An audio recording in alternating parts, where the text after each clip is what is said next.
കലാകാരന്മാരെ എന്നും ബഹുമാനിച്ച, കലയോടൊപ്പം നടന്ന കലാഹൃദയമുള്ള കരിക്കാടുകാരുടെ പൂർണ്ണ പിന്തുണ ഇതെല്ലാമുള്ള മനോജിന് അല്ലെങ്കിൽ കലയാമിക്ക് ഒരിക്കലും തിരിഞ്ഞു നോക്കേണ്ടി വരില്ല. സമീപഭാവിയിൽ ഒരു കലാമണ്ഡലോ കലാക്ഷേത്രയോ പോലെ നമുക്കിതിനെ ഉയർത്താം. അതിനുള്ള എല്ലാവിധ സഹകരണവും കരിക്കാട്ടുകാരിൽ നിന്നുണ്ടാവും. മാത്രമല്ല, എന്നും കലയെ ചേർത്ത് പിടിച്ച കരിക്കാട് ദേവസ്വത്തിൻ്റെ എല്ലാവിധ സഹകരണവും ഇതിന് ഉണ്ടാവുമെന്ന് ഒരു കരിക്കാടിൻ്റെ ഒരു മാനേജ്മെൻറ്റ് പ്രതിനിധി എന്ന നിലയ്ക്ക് അറിയിച്ചുകൊണ്ട്, അതുപോലെ തന്നെ കരിക്കാട് സ്വാമിമാരുടെ ഈ തിരുമിറ്റത്ത് മനോജിൻ്റെ ക്ഷണം സ്വീകരിച്ചാണെങ്കിലും കലയാമിയുടെ ക്ഷണം സ്വീകരിച്ചാണെങ്കിലും ഇവിടെ എത്തിയ എല്ലാ ഗുരുനാഥന്മാർക്കും കലാസ്നേഹികൾക്കും കലാപ്രേമികൾക്കും സ്വാഗതം ആശംസിച്ചുകൊണ്ട് ഈ ഒരു പ്രസ്ഥാനത്തെ നമുക്ക് നെഞ്ചിലേറ്റി മുന്നോട്ട് കൊണ്ടുപോകാമെന്ന് ഉറക്കെ പറഞ്ഞുകൊണ്ട് അതിന് സ്വാമിമാരുടെ അനുഗ്രഹം എന്നും ഉണ്ടാവുമെന്ന് പ്രതീക്ഷിച്ചുകൊണ്ട് നന്ദി. 1000 ആശംസാ പ്രസംഗത്തിനായി ശ്രീ പീശപ്പള്ളി രാജീവൻ അവർകളെ ക്ഷണിക്കുന്നു.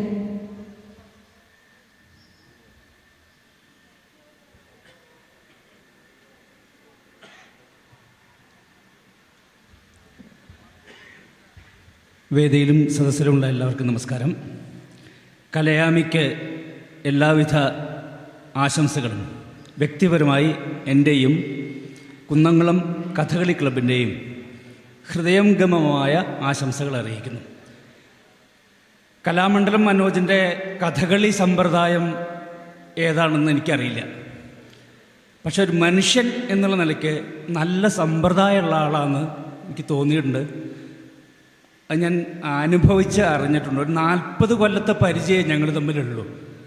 അതുകൊണ്ട് മനോജിൻ്റെ കഥകളി സമ്പ്രദായം എന്തായാലും മനുഷ്യൻ എന്നുള്ള നിലയ്ക്ക് അദ്ദേഹത്തിൻ്റെ സമ്പ്രദായം വളരെ നല്ല സമ്പ്രദായമായതുകൊണ്ട് ഏത് ഗ്രാമത്തിൽ ചെന്നാലും ഏത് പട്ടണത്തിൽ ചെന്നാലും അതിനെ സ്വന്തം ഗ്രാമമാക്കി മാറ്റാനുള്ള സിദ്ധി മനോജിനുണ്ട്. അപ്പോൾ ആ സിദ്ധി ഒരു പക്ഷേ ഇപ്പോഴാണ് താൻ പറിച്ചു നടപ്പെട്ട ഈ ഗ്രാമത്തിൽ പ്രാവർത്തികമാക്കാൻ മനോജിന് കഴിഞ്ഞതെങ്കിൽ കൂടി മനോജ് അതിൽ വിജയിക്കുമെന്ന കാര്യത്തിൽ യാതൊരു സംശയവുമില്ല. മനോജിൻ്റെ ഈ കഠിനാധ്വാനിക്ക് മുമ്പിൽ ദൈവം അത്ഭുതങ്ങൾ സൃഷ്ടിക്കും എന്ന് പറയുന്നത് പോലെ മനോജിൻ്റെ മുമ്പിൽ മനോജ് കാരണം നമ്മൾ ഇനിയും കുറേ അത്ഭുതങ്ങൾ ദർശിക്കാൻ പോവുകയാണെന്ന് ഉറച്ച ബോധ്യമുള്ളതുകൊണ്ട് എൻ്റെ പ്രിയ സുഹൃത്തിൻ്റെ ഈ സംരംഭത്തിനും എല്ലാവിധ ആശംസകളും നേരുന്നു. ഒരു കാര്യം കൂടി പറയാം. ശ്രീ ബാബു നമ്പൂതിരി സാറ് ഞങ്ങൾ കൊച്ചേട്ടൻ എന്ന് വിളിക്കാം. അദ്ദേഹം പറഞ്ഞു ഈ ഒരു 4-5 കൊല്ലം കഴിയുമ്പോഴേക്കും കഥകളിയുടെ സമ്പ്രദായമൊക്കെ മാറുന്നു. അതിന് യാതൊരു സാധ്യതയില്ല. കഥകളി കൂടുതൽ കൃത്യമായും കൂടുതൽ സൗന്ദര്യാത്മകവുമായി വളർന്നുകൊണ്ടിരിക്കുകയാണ് എന്നുള്ളത് ഉറച്ച ബോധ്യത്തോടെ നമുക്ക് പറയാൻ പറ്റും. ഏത് മേഖല നോക്കിയാലും, കഥകളി സംഗീതമായാലും കഥകളി മേളമായാലും കഥകളി ചമയമായാലും ചുട്ടിയായാലും എല്ലാ വിഭാഗത്തിലും ഏറ്റവും ശ്രദ്ധാലുക്കളായ പ്രയോക്താക്കളും ഏറ്റവും ശ്രദ്ധാലുക്കളായ ആസ്വാദകരുമുള്ള കഥകളിയുടെ സുവർണകാലത്തിലാണ് ഇപ്പോൾ നമ്മൾ നിൽക്കുന്നത്. ഈ കാലത്തെ കൃത്യമായി ഉപയോഗിക്കാൻ മനോജിനെ പോലുള്ള പ്രഗത്ഭമതികളായ ഈ കലയെ പ്രൊഫഷനായിട്ടല്ല മനോജ് കാണുന്നത്, അതിനൊരു പാഷനായിട്ടാണ്. അപ്പോൾ പാഷനായിട്ട് കാണുന്ന മനോജിന് എല്ലാവിധ വിജയങ്ങളും ഉണ്ടാകുമെന്ന കാര്യത്തിൽ യാതൊരു സംശയവുമില്ല. ഇപ്പോൾ കൊച്ചേട്ടൻ്റെ ആ പരിഭ്രമം അസ്ഥാനത്താവുമെന്നുള്ളത് വരും കാലങ്ങളിൽ തെളിയിക്കപ്പെടുമെന്നുള്ള ഉത്തമ ബോധ്യത്തോടെ കലയാമയ്ക്കും മനോജിനും വീണ്ടും 1000 ആശംസകൾ. നന്ദി. ആശംസാ പ്രസംഗത്തിനായി കരിക്കാട് ഗ്രാമസേവാ സമിതി ഗ്രന്ഥാലയം സെക്രട്ടറി ശ്രീ ഷാജി കരിക്കാടിനെ ക്ഷണിച്ചുകൊള്ളുന്നു.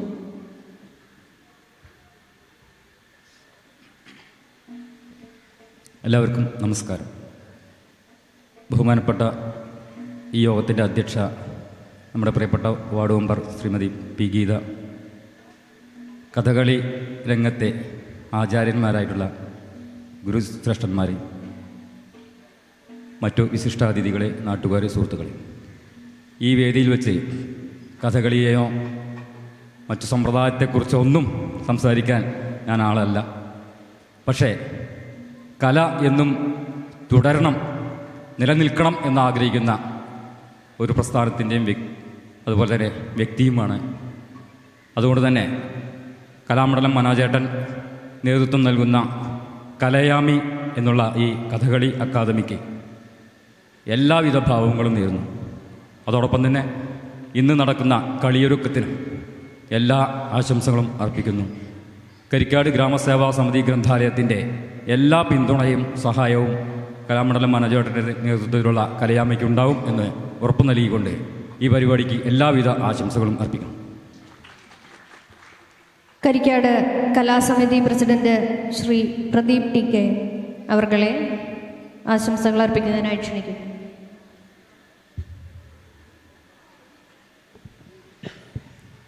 ഈ ചടങ്ങിൻ്റെ അധ്യക്ഷ ഗ്രാമപഞ്ചായത്ത് അംഗം പ്രിയപ്പെട്ട ഗീത ചേച്ചി, വേദിയിലും സദസ്സിലുമുള്ള പ്രമുഖരെ, പ്രിയമുള്ള നാട്ടുകാരെ, സഹോദരി സഹോദരന്മാരെ, ലോകത്തിന് മലയാളി നൽകിയ ഏറ്റവും വലിയ സംഭാവനകളിലൊന്ന് തന്നെയാണ് കഥകളി. ഒരു കാലഘട്ടത്തിൽ ഒരു പ്രത്യേക വിഭാഗത്തിൻ്റെ ആസ്വാദന പരിധിക്ക് അകത്ത് മാത്രം ഒതുങ്ങി നിൽക്കപ്പെട്ടിരുന്ന കഥകളിയെ കൂടുതൽ ജനകീയമാക്കുന്നതിൽ, ജനഹൃദയങ്ങളിലേക്ക് എത്തിക്കുന്നതിൽ കേരള കലാമണ്ഡലം പോലുള്ള സ്ഥാപനങ്ങളും ഈ കാലഘട്ടത്തിൻ്റെ കഥകളി ആശാന്മാരും കഥകളി പ്രവർത്തകരും എല്ലാം തന്നെ വഹിച്ച പങ്ക് വളരെ വലുത് തന്നെയാണ്. ആ ഒരു ശ്രേണിയിലേക്ക് ഉയരാൻ കലയാമിക്കും സാധിക്കട്ടെ എന്ന് ആത്മാർത്ഥമായി ആശംസിക്കുകയാണ്. അതോടൊപ്പം തന്നെ ഇന്നിവിടെ അരങ്ങേറ്റം കുറിക്കാൻ പോകുന്ന കലാകാരന്മാർക്ക്, കലാകാരികൾക്ക്, കളിയൊരുക്കത്തിന്, കലയാമിക്ക്, അതിലേറുപരിയായി അതിന് നേതൃത്വം കൊടുക്കുന്ന പ്രിയപ്പെട്ട മനോജേട്ടന് എല്ലാവിധ ആശംസകളും, കരിക്കാട് കലാസമിതിയുടെ എല്ലാ ആശംസകളും അറിയിച്ചുകൊണ്ട് നിർത്തുന്നു. അഭിവാദനങ്ങൾ. അടുത്തതായി ആലിഞ്ചോട് കലാകായിക കൂട്ടായ്മ പ്രസിഡന്റ് ശ്രീ ശ്രീജിത്ത് വാര്യർ അവർകളെ ആശംസകൾ അർപ്പിക്കുന്നതിനായി ക്ഷണിക്കുന്നു.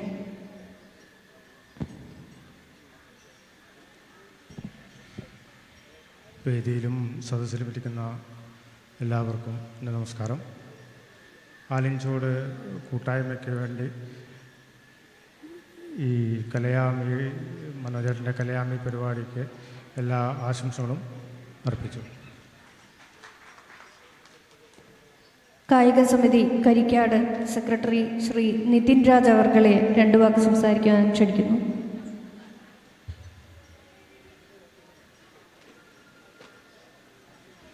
നമസ്കാരം. വേദിയിലിരിക്കുന്ന അധ്യക്ഷൻ, നമ്മുടെ പ്രിയങ്കരയായിട്ടുള്ള വാർഡ് മെമ്പർ, അതുപോലെ തന്നെ കഥകളിയുടെ ആചാര്യന്മാർ, ഇവിടെ എത്തിയിട്ടുള്ള എല്ലാ പ്രിയ നാട്ടുകാർക്കും സ്വാഗതം പറയാണ്. നമ്മുടെ ഈ ഒരു ചടങ്ങിന് കായിക സമിതിയെ ക്ഷണിച്ചതിൽ വളരെയധികം സന്തോഷമുണ്ട്. കാരണം ഇത്രയും വലിയൊരു പ്രൗഢഗംഭീരമായിട്ടുള്ള ചടങ്ങിലേക്ക് ക്ഷണിച്ചതിൽ ആദ്യമായിട്ട് ഈ സംഘാടകരോട് നന്ദി അറിയിപ്പിക്കുകയാണ്. കലയുടെ പുതിയൊരു ലോകം, പുതിയൊരു തലമുറയെ വാർത്തെടുക്കാൻ കരിക്കാടിനെ, കലയുടെ നാടായിട്ടുള്ള കരിക്കാടിനെ സെലക്ട് ചെയ്തതിൽ മനോജേട്ടന് ഒരുപാട് നന്ദിയുണ്ട്. പുതിയൊരു ലോകം, കലയുടെ ലോകം സൃഷ്ടിക്കാനും കലായമ്മയ്ക്ക് കലയുടെ ലോകത്തേക്ക്, സ്വർഗലോകത്തിലേക്ക് എത്തിച്ചേരാനും കായിക സമിതിയുടെ എല്ലാ വിധത്തിലുള്ള ഭാവുകങ്ങളും അതുപോലെ പിന്തുണയും ഈ ഒരു അവസരത്തിൽ പറയുകയാണ്. Thank you. അടുത്തതായി കലയാമയുടെ കളിയരങ്ങിൻ്റെ ഈ ഉദ്ഘാടന സമ്മേളനം അതിൻ്റെ ഒരു ധന്യ നിമിഷത്തിലേക്ക് കടക്കുകയാണ്. കലയാമി എന്ന പേരിനെ അന്വർത്ഥമാക്കിക്കൊണ്ട് ഗുരുവന്ദനം എന്ന ചടങ്ങാണ് അടുത്തതായി ഈ വേദിയിൽ നടക്കുന്നത്. കലയാമി കഥകളി അക്കാദമി ഡയറക്ടർ ശ്രീ കലാമണ്ഡലം മനോജ് അവർകൾ അദ്ദേഹത്തിൻ്റെ ഗുരുക്കന്മാരെ ഈ വേദിയിൽ വെച്ച്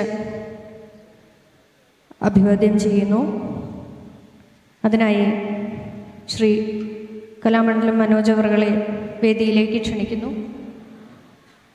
ആ ഗുരുവന്ദനം ഏറ്റുവാങ്ങുന്നതിനായി ബഹുമാന്യനായ ഡോക്ടർ ശ്രീ സദനം കൃഷ്ണൻകുട്ടി ആശാൻ, ശ്രീ കലാമണ്ഡലം MPS നമ്പൂതിരി, ശ്രീ കലാമണ്ഡലം ഉണ്ണികൃഷ്ണൻ ആശാൻ എന്നിവരെ ക്ഷണിച്ചുകൊള്ളുന്നു.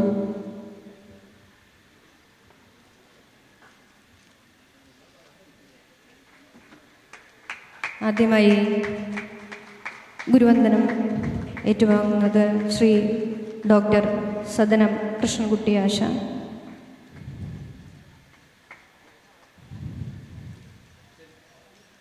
അടുത്തതായി ശ്രീ കലാമണ്ഡലം MPS നമ്പൂതിരി അവർകൾ.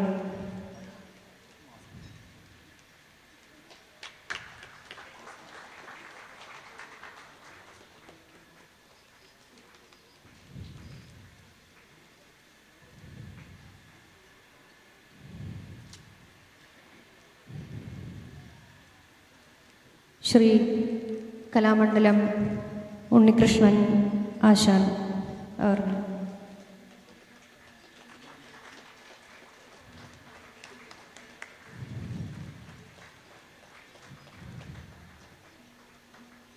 അടുത്തതായി അഭിവന്ദ്യ കലാകാരനായ ശ്രീ ബാബു നമ്പൂതിരി അവർകളാണ് ഗുരുവന്ദനം ഏറ്റുവാങ്ങുന്നത്.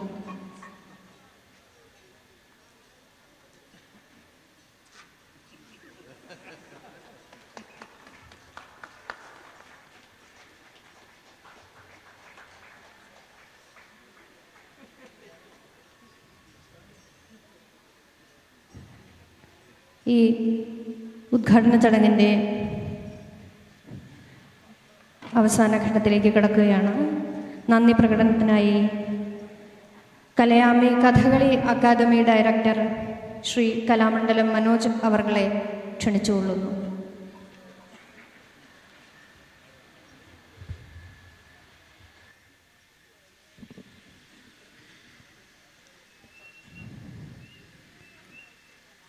ഈ വേദിയിലെ എൻ്റെ പ്രിയ ഗുരുനാഥന്മാർ, പിന്നെ എൻ്റെ പ്രിയപ്പെട്ടവർ, വേദിക്ക് പുറത്ത് അതിനേക്കാളും പ്രിയപ്പെട്ടവർ, ഇവർക്കൊക്കെ എനിക്കുള്ളപ്പോഴത്തെ എൻ്റെ ഊഴം നന്ദി പറയുക എന്നുള്ളതാണ്.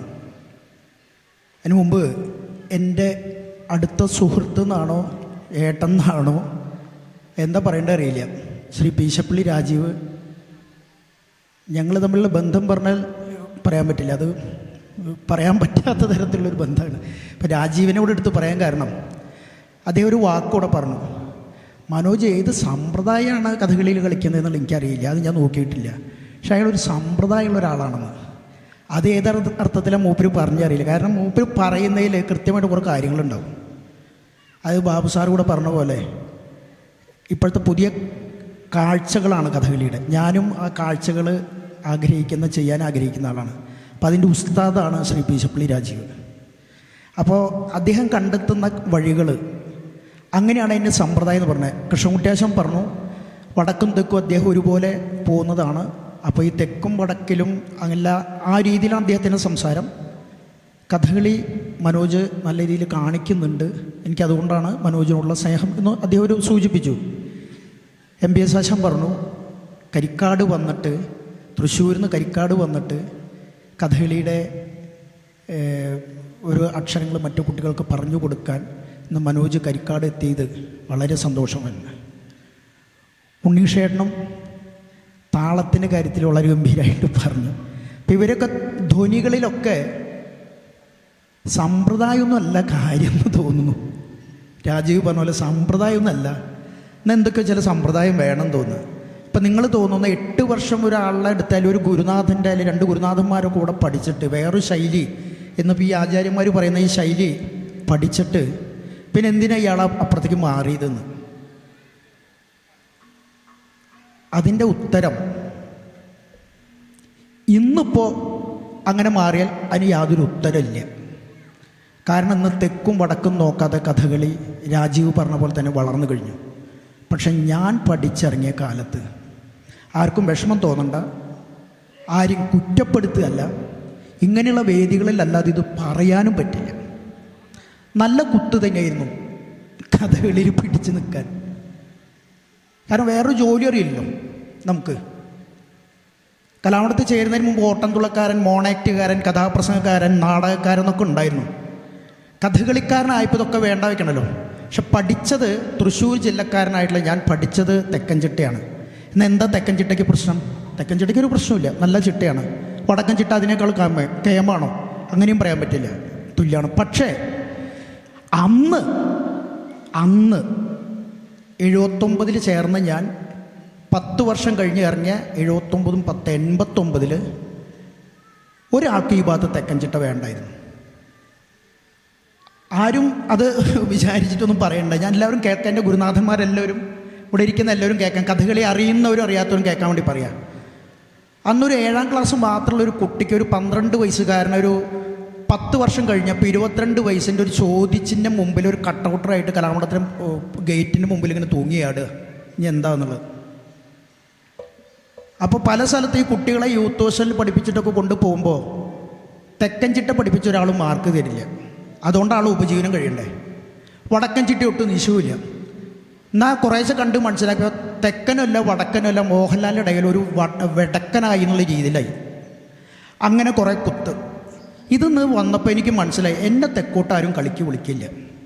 ഈ തെക്കൻ ചിട്ട പഠിച്ചു വെച്ചാൽ മനോജ് കേമായിട്ട് തെക്കൻ ചിട്ട പഠിച്ചു, നമുക്കൊന്ന് കുറച്ച് അയാളെ അവിടെ കൊണ്ട് കളിപ്പിക്കാം. ആരും ചെയ്യില്ല.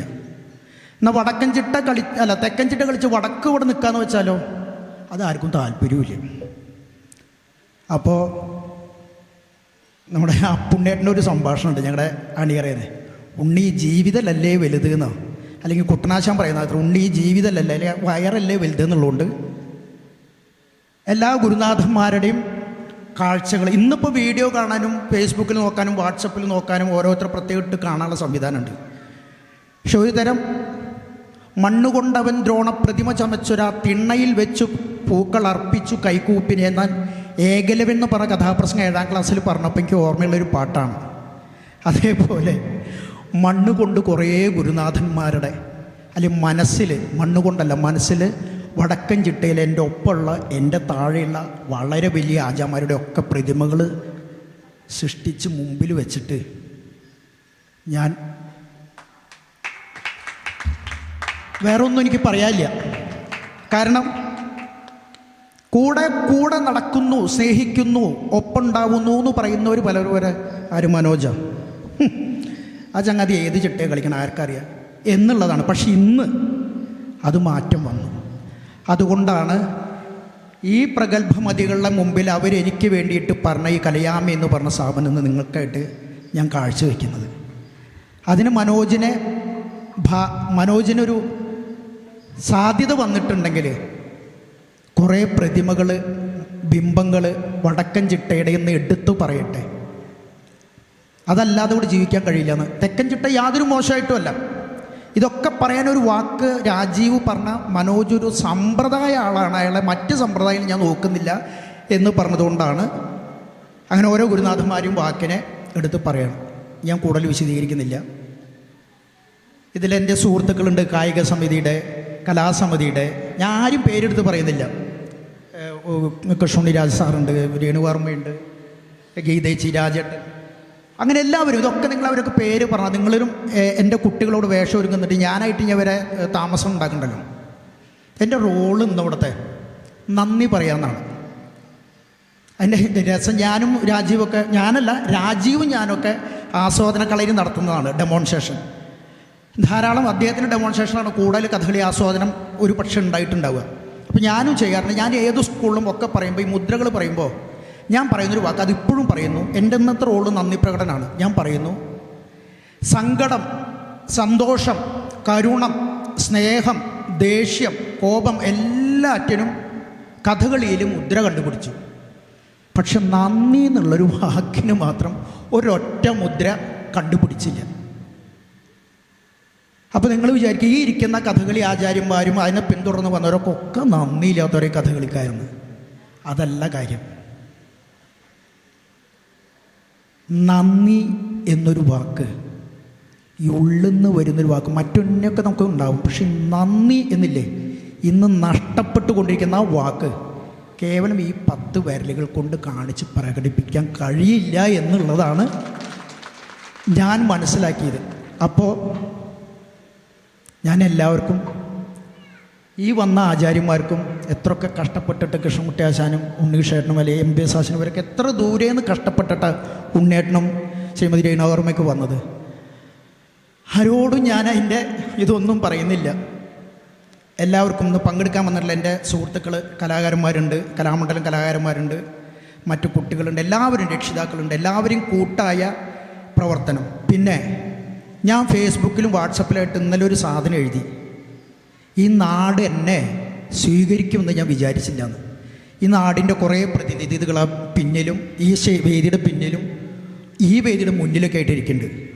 ഇവരെന്നെ കൈയൊഴിഞ്ഞില്ല എന്നുള്ളതാണ് എൻ്റെ ഏറ്റവും വലിയ സന്തോഷം. പിന്നെ എനിക്കിതൊക്കെ പറയാനിടയാക്കിയ എൻ്റെ അച്ഛനും അമ്മയും, എനിക്ക് 2 അക്ഷരം സ്കൂളിലും കഥകളിക്കുമായിട്ട് പറഞ്ഞതിൻ്റെ ഗുരുനാഥന്മാർ, സർവോപരി ഞാൻ കുറച്ചൊക്കെ ഒരു ഈശ്വരവിശ്വാസമുള്ള കൂട്ടത്തിലാണ്, അതികേമായിട്ടില്ലെങ്കിലും കുറച്ചൊക്കെ ആ ഈശ്വരന്മാരും